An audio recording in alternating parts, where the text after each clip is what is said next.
Praise the lord.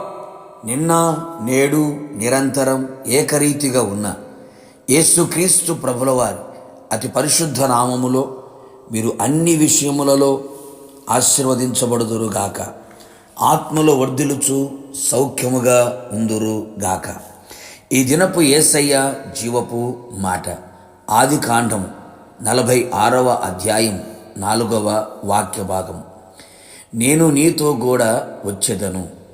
యేసయ్య మీదనే ఆధారపడి ఆనుకొని ఆయన నీడలో నిలిచి ఆయన పాద సన్నిధిలో నిత్యము ప్రార్థించుచు స్తుతించుచు యేసయ్య రాకడ కొరకు నిరీక్షణతో సాగిపోవచ్చున్న నా దేవుని పరిశుద్ధ దైవ జనాంగమ, నా యేసయ్య మారని దేవుడు, మార్పు లేని దేవుడు. కాలములు మారిన, మనుష్యులు మారిన, ప్రకృతిలో పెను మార్పులు జరిగిన యేసయ్యలో మార్పు లేదు, మార్పు రాదు. అందుకే మనము లయము కాలేదు. ఆయన చేసిన వాగ్దానములు మార్పు లేనివి. మనం మారిన ఆయన మారని దేవుడు. మన ఎడల ఆయనకున్న ప్రేమ దయ గొప్పది, మారనిది. మనలను ఆయన ఎంతో ప్రేమించి ఉన్నాడు. అందుకే నీతో కూడా రావాలి అని ఆశిస్తూ ఉన్నాడు. నీతో రావాలని ఎవరు ఇష్టపడకపోయినా నా యేసయ్య తుది శ్వాస విడిచే వరకు, ఆయన రాకడ వరకు, మన పోకడ వరకు ఆయన మనతో కూడా వచ్చే దేవుడై ఉన్నాడు. నీతో కూడా ఉండే దేవుడై ఉన్నాడు. ఎంత గొప్ప దేవుడు కదా! యేసయ్యకే స్తోత్రము కలుగును గాక.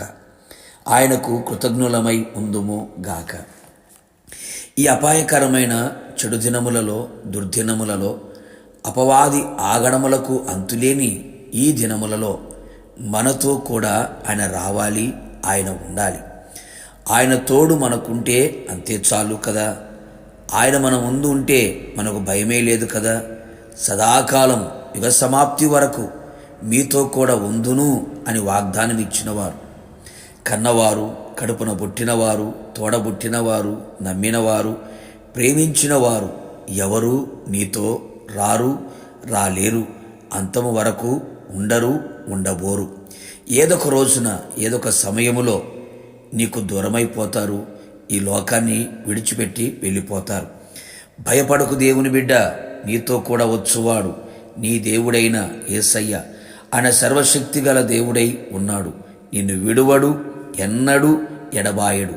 నీ శ్రమలలో, నీ శోధనలలో, నీ ఇరుకు ఇక్కట్లలో, నీ వ్యాధి బాధలలో, నీ కష్టాలు, నీ కన్నీలలో, నీ ఒంటరితనములో, ప్రతి పరిస్థితిలో నీతో కూడా ఆయన ఉండును. నీవు ఆయనను మాత్రమే ప్రేమించుచు, ఆయన చిత్తము మాత్రమే జరిగించుచు, ఆయన యందు మాత్రమే విశ్వసించుచు, ఆయన యందు మాత్రమే కనిపెట్టుచు, ఆయనకు మాత్రమే ప్రార్థించుచు, ఆయన వైపే చూచుచు, ఆయన అడుగు జాడలలో అడుగులు వేయుచు నీవు ఉండిన ఎడల నిశ్చయముగా నా యేసయ్య నీతో కూడా ఉండి నీకు ధైర్యమునిచ్చును, ఆలోచన చెప్పును, నీ మీద దృష్టి నిలుపును, నీవు నడవలసిన త్రోవ నీకు చూపించును, ప్రయోజనకర ఉపదేశము చేయును, నిన్ను ఆశీర్వదించును, నీకు ఆరోగ్యమును, ఆనందమును, సంతోషమును, సమాధానమును, అన్నిటిపైన జయమును, ఆత్మాభిషేకమును, ఆత్మానందమును కలుగు చేసి ఆత్మలో వర్ధిల్లునట్లుగా చేయును. నిన్ను తలగాను పైవానిగా ఉంచి నిన్ను ఘనపరిచి నిన్ను గొప్ప చేయును. నిత్యములో ఆయనతో కూడా యుగయుగములు నిలిచి ఉన్నట్లుగా ఆయన చేయును. ప్రార్థన. అత్యంత కృపగలిగిన మా ప్రియ పరలోకపు తండ్రి, నీ పరిశుద్ధమైన పాదములకి కోట్లాది స్తోత్రములు చెల్లించుచున్నాం. శిరస్సు వంచి నమస్కరిస్తున్నాం. గడిచిన కాలమంతా మీరు మమ్మల్ని కాచి కాపాడుతూ వచ్చారు. మరొక నూతన సంవత్సరములో మేము అడుగుపెట్టినట్లుగా చేసి మా జీవితానికి ఒక నూతనమైన కార్యాన్ని మీరు చేయబోతున్నారు. అందును బట్టి స్తోత్రం.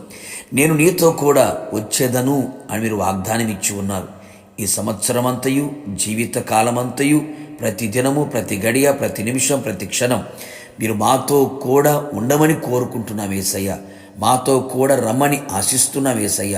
ప్రతి విషయంలో మీరు మాతో కూడా ఉండి అన్ని విషయంలో జయమును కలుగు చేసి అన్ని విషయంలో ఆశీర్వదించి మీ ఆగమమునకు మేము సిద్ధపడినట్లుగా కృతజ్ఞతాస్తుతులతో మిమ్మల్ని ఎదుర్కొన్నట్లుగా కృపదయ చేయమని యేసు నామములో అడిగి పొందుకొని ఉన్నాము తండ్రి, ఆమేన్. నిశ్చయముగా మీతోనూ మీ కుటుంబముతోనూ ఆయన వచ్చును గాక. God bless you.